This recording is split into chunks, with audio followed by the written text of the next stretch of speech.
Hi, here we are again for another edition of Meet the Mayor. And luckily today, once again, the mayor has chosen to come back and talk to us. Hi, John. And he's brought a friend along, Brad Billet, who I'll introduce in a minute. And we'll talk about, mostly today, we're going to talk about Herrick Park. And it's mostly because of an editorial that ran in one of the local papers. And there's some questions that have to be answered about this particular editorial. Let me just read a few of the excerpts. Mayor Jerry Larsen and his mentor slash benefactor, Brad Billet, have focused their attention on the century-old recreational space at the heart of the village. Why they are doing so is the question. A resident whose property butts revision thought that they would expand to a cultural and recreational hub, and he objects to that. Then he goes on to say this: clearly something larger is afoot. Mr. Billet's East Hampton Village Foundation has pumped hundreds of thousands of dollars into park projects. But the foundation has been funded almost entirely by a single $1 million contribution from an anonymous donor whom they have refused to name. In the absence of openness, some kind of quid pro quo involving the mayor, the park, and Mr. Billet might be assumed. At a meeting, last board meeting, the mayor testily accused a member of the public of lying about being presented with a concept drawing for the park that included pickleball, a permanent concert stage, and all kinds of stuff in an ice rink. He also goes on to say that now even Maine Beach has live venues. Why don't we start with you, Mr. Mayor? Just tell us a little bit about what he's talking about in terms of your discussion at the last board meeting with this Right, gentleman. so I think we should just start off with, this is the East Hampton Star. This is David Rattray writing an editorial that he just dreams up. So, you know, if you read the stories that the reporters write, they're very accurate and very honest. Mm-hmm. And then my opinion is that David doesn't even read the stories that appear in his own paper, because when he writes his editorials, they're based on no facts, no information, all assumptions and accusations that have no basis. So I just want to be clear, it's not just some newspaper, it's the East Hampton Star, Okay. and specifically David Rattray, who I have no respect for because the way he writes these things. Mm-hmm. All he has to do, and I've said this on your other shows, pick up the phone, ask questions, but he never does that. He hides behind his desk and writes fiction. So I just want to make that clear. Okay. And now I would love to get into his editorial. His editorial talks about not that the park is functional and is usable as it is. And we've brought some photos I would love to show you of what the park looked like prior when we took office. So if we could look at those photos. Sure. This is the, So here we have this is the old photos, and go ahead. right, these are the old photos of what the park looked like in 2020 when I took office. These are the basketball courts that we ask our children to play on. And these courts are very special because they were dedicated to a young man who lost his life. And this is the way we respect that him and his family. It's unacceptable, in my opinion. Basketball court again. This is our softball field, which is basically abandoned. The only people that use it are the middle school teams. Years ago, back in the 80s, when I was in the police department, this was used almost every night by women's softball, other groups, and now it was abandoned for many years, and only the school is using it. So we're trying to bring that back. These are our tennis courts, which I guess are functional and usable. I guess David doesn't play much tennis because this is really unsafe. You have the grass growing through the courts. And again, this is what it all looked like in 2020 when we took office.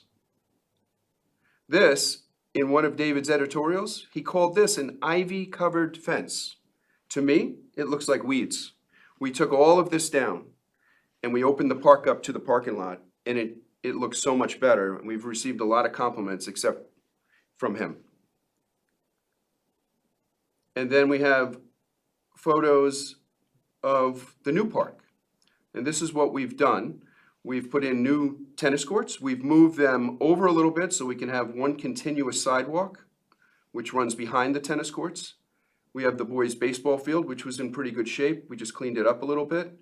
And then we have the brand-new softball field up in the left-hand corner, which is the place where we have the artist-writers game every year, and that's coming up this Saturday at 2 p.m. And we're really excited about that. This will be the first softball game played on our new field. Terrific. These are the trees along a brand-new sidewalk that runs along the edge of the park, connecting to the parking lot, which allows people to have a safe passageway along the parking lot. In the past, they had to walk through the middle of the parking lot. Again, this is the softball field as it was being created. We have beautiful dugouts. We've had a beautiful backstop. It just came out really terrific, and we're really excited about it and happy about it. And, you know, David never mentions once in his editorial how nice it looks. All he does is take cheap shots, and I don't know how anybody can criticize this park unless you don't want it to be used by anyone. So as we were creating this park, some of the neighbors had concern because they heard we were going to stripe one of the tennis courts as a dual use for pickleball.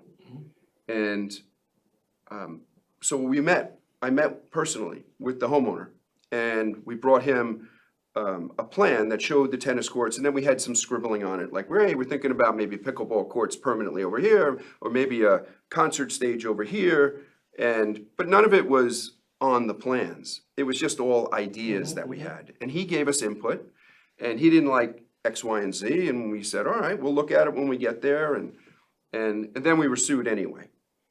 So This was over the pickleball court. over the restriping of the pickleball court and the other things that we told them about, that we were thinking about a concert stage. We were thinking about an ice rink in the wintertime that we could put over the tennis courts and then take it up in the spring. These are all things that are just being talked about. We don't have the funding right now. We don't even have the plans drawn yet. So we're going to be setting up a committee for this was phase 1A of the park. We're going to be setting up a committee to go to phase 2. So let me just jump back for a second. Back in 2018, before I took office, the prior administration had laid out this entire plan for the park, including the new area of the Dayton property, and that was under the LaGuardia plan. So the prior administration was working on that in 2018. They had a committee set up. They laid all these things out. They had a public forum at the middle school in 2020, I believe, and it was all discussed. They tweaked it, but they never had a plan to implement it because they had no money. Right. So when we took office, we created East Hampton Village Foundation, where residents and people who wanted to help us with projects could donate money and tax-free. And then we could utilize that money for projects such as the renovation of the park. And that was our first big project that we wanted to take on, to follow up on what was started in 2018, because the park desperately needed an upgrade. As you've seen by the pictures, it was desperately falling apart. I've been asked by the family of the Mabry family why we took the basketball courts out, and you can see in the photos, the reason we took them out is because they were falling apart, they were unsafe. And we have a plan to put those back in, which we're going to be discussing today at our board meeting today on August 18th. So I think that'll make everybody happy. And then we're going to start working on phase 2 of the park, which will involve the foundation, and we will hopefully raise more money and be able to come up with a plan that the community supports, and then we will implement that phase as well, whatever that includes. Right. So we're not sure yet. So I just want to be clear, there's no. So those plans are still on the drawing board. Correct. And what we've seen today is what's actually been fixed and changed, and we're moving forward on that. Let me jump in with a couple of other changes that we made. Right. One, we made Herrick Park fully ADA compliant. So now there is, if somebody has a stroller or a wheelchair, they can get around the entire park through a walkway, because they didn't have that before, in which it would be unsafe and they would be taking a stroller through either the parking lot or a wheelchair through the parking lot. We've connected all of the sidewalks and in fact created new sidewalks. and, fix the ones that were broken. Terrific. The other thing, what we did is, there's a multi-purpose field, which is a football field, rugby and soccer, that now is regulation size. So now we will be able to have high school and middle school football games right in Herrick Park. Right, and that's a good point, because if you could go to the aerial shot on the park, right there. So running, I guess it would be Between the softball field and, between the softball field and the baseball field, left to right, as you look at the screen, is a full-size football or soccer field. And that is right where the basketball courts would have been. So by moving the basketball courts to another location within the park, we are able to have a full-size football field. Terrific. If we didn't move those, we would be encumbered by that. We wouldn't be able to have a full-size football field. So in order to hopefully have every sport involved in our park, we thought the best thing to do would be to move the basketball courts to another part of the park.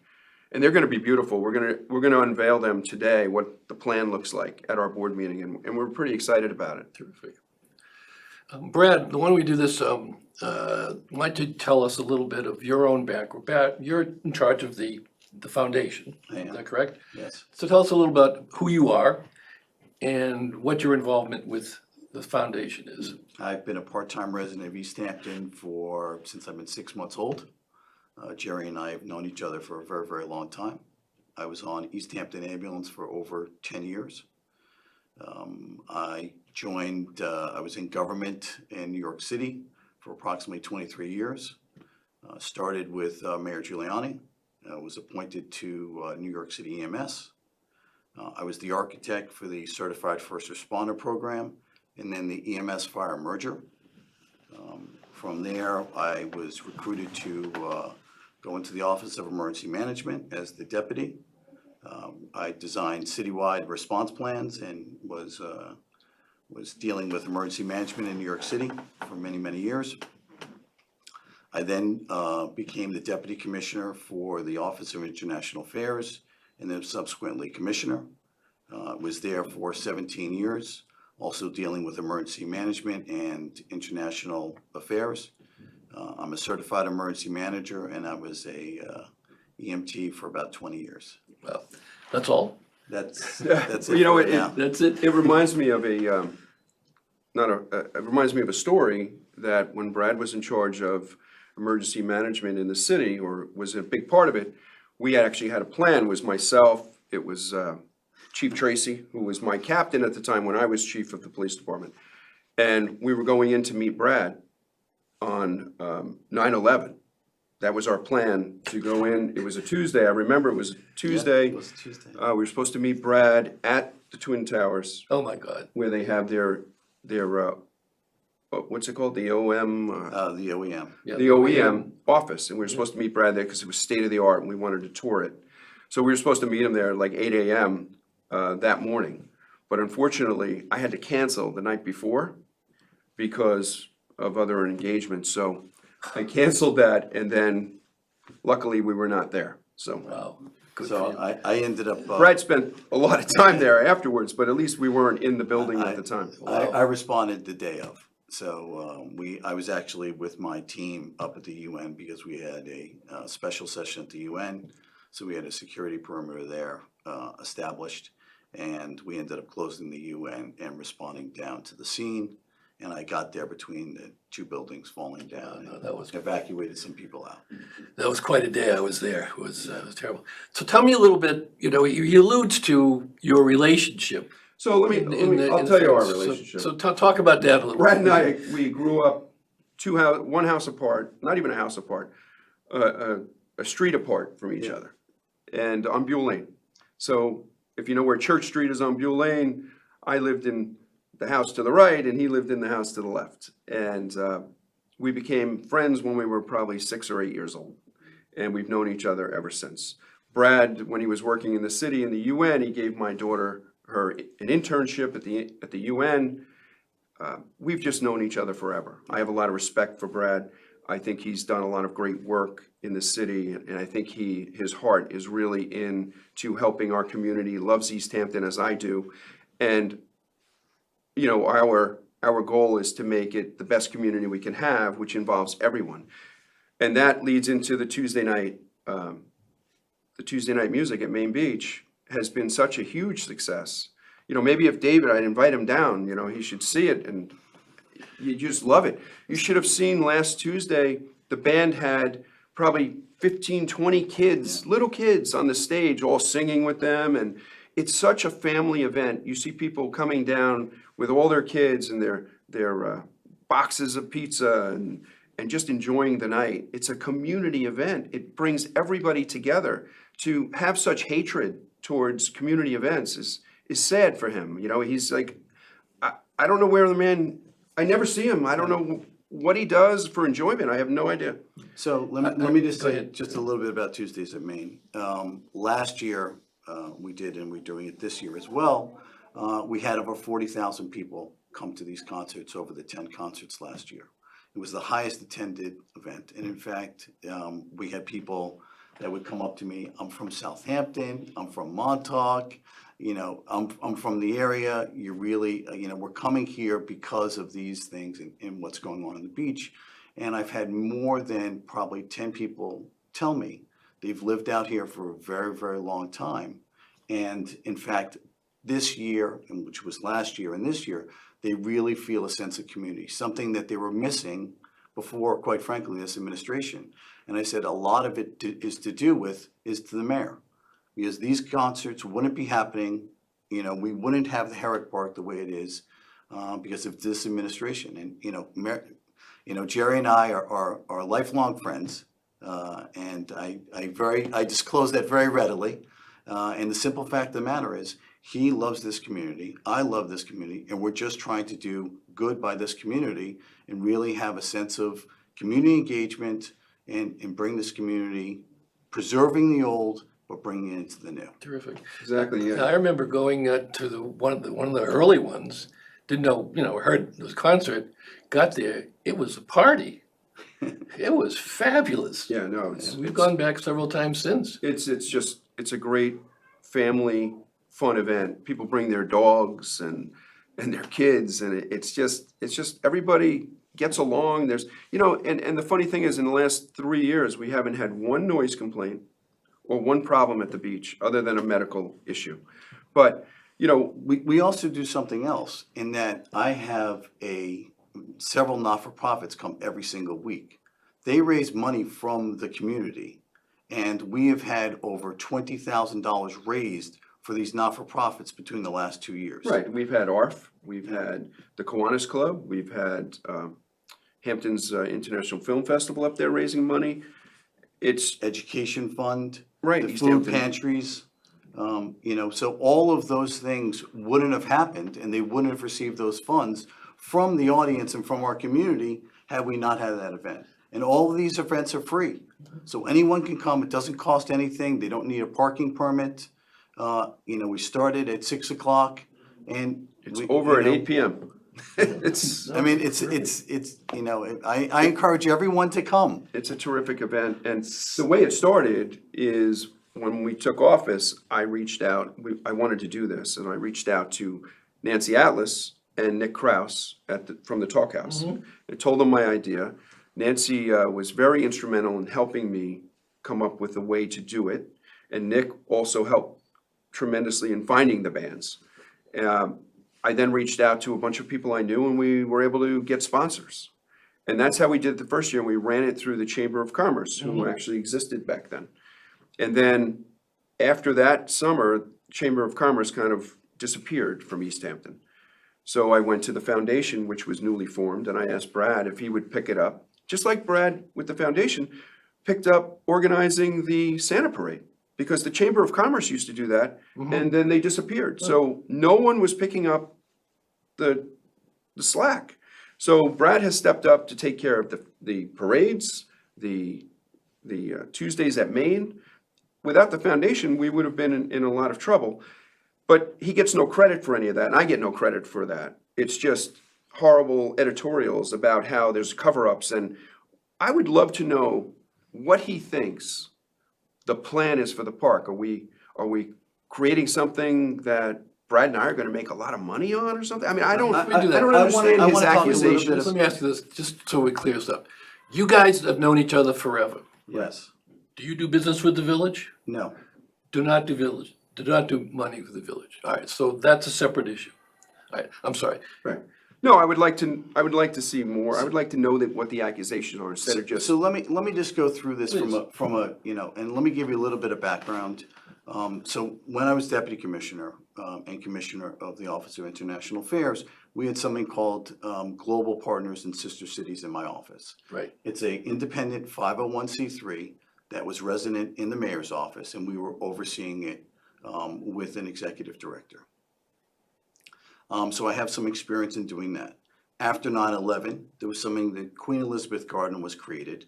I sit on the executive board as a board member on that garden as well. So I have some 501c3 experience in that. I also have some government experience. And so I have the experience to run a foundation. One of the things in running a not-for-profit is you have certain regulations you have to abide by. There's both New York State and there's federal. We get audited every year. We file with both the Bureau of Charities, we file with the IRS. Our financials are online at our website so that they're readily available, easy for inspection. We've posted our tax returns, so it's subject to inspection. One of the things in the tax returns, which is a 990, is the Schedule B. The Schedule B lists the major contributors into a charity. That is not publicly disclosable. It's protected, and it's protected for a couple of good reasons. One of the reasons is so other charities don't try to steal other donors to these charities and sort of, you know, where people target those individuals. Sure. So that's one of the reasons that the federal government said you don't have to disclose your donors. The other one is because you have papers locally that when somebody wants to do the right thing and want to remain anonymous, they want to vilify people for trying to help their community.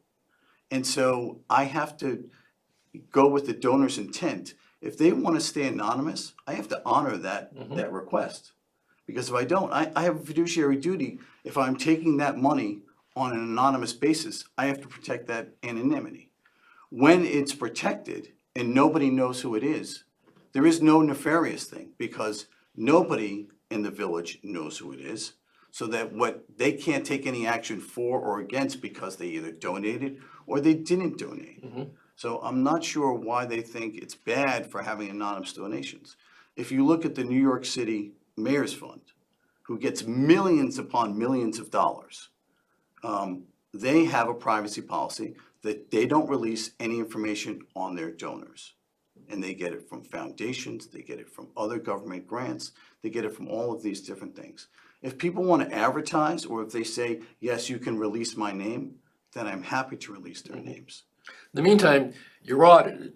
Yes. You're transparent on the website. Oh, transparency. So we have the highest transparency, which is a platinum transparency from Candid and Gold Star. That there are 2 organizations or 3 organizations from all of the 501c3s out in the East End that have that level of transparency. So we are at the highest level of transparency. So there's that. And any 501c3 can protect their donors. Yes, and most of them do. Most of them do. I used to For work at good the reason. WNET in New York, and we had the same issue. Right. Because everybody was going after the same dollar. Correct. So, yes, I understand that. So that's the reason for that. That's terrific. I think, so the last thing is, I had one more question.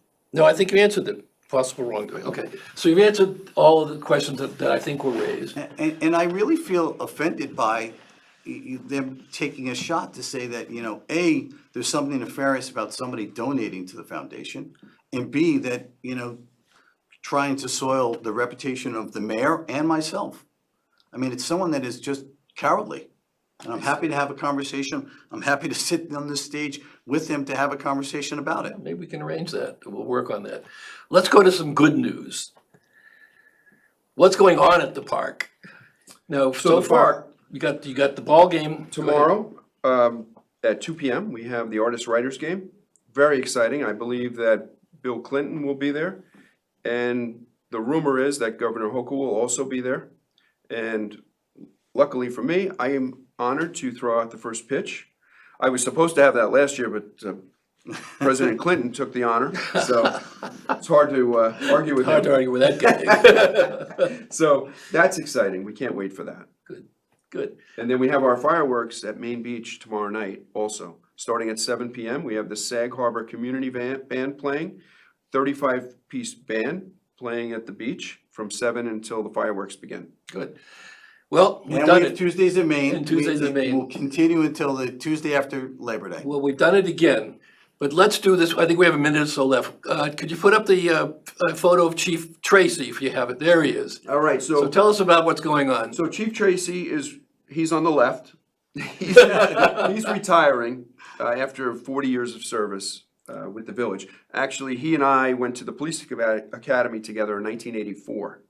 So Mike's a very good friend. He was a sergeant under me, he was a lieutenant and captain, and then he became chief when I retired. So we're very happy that he's had a long career, and we're happy he's gonna have a long retirement. And then the other woman in the photo is Pam Bennett. She's been with the village, she's the village clerk. She's been with the village for over 40 years. Really? 43 or 45 years. And she's just announced she's retiring in December 31st, and we're really gonna miss her as well. So we have really great employees, we have a great team, and when one of them decide to leave, it's hard, it's like family, you know, I so. can understand. There we go. Good. Thank you so much, both of you, for coming here. Thank you, John. Thanks for watching, and we'll see you if the mayor decides to come next month. I'll be here. All right, we'll do it. Thanks, John. Take care. Great show.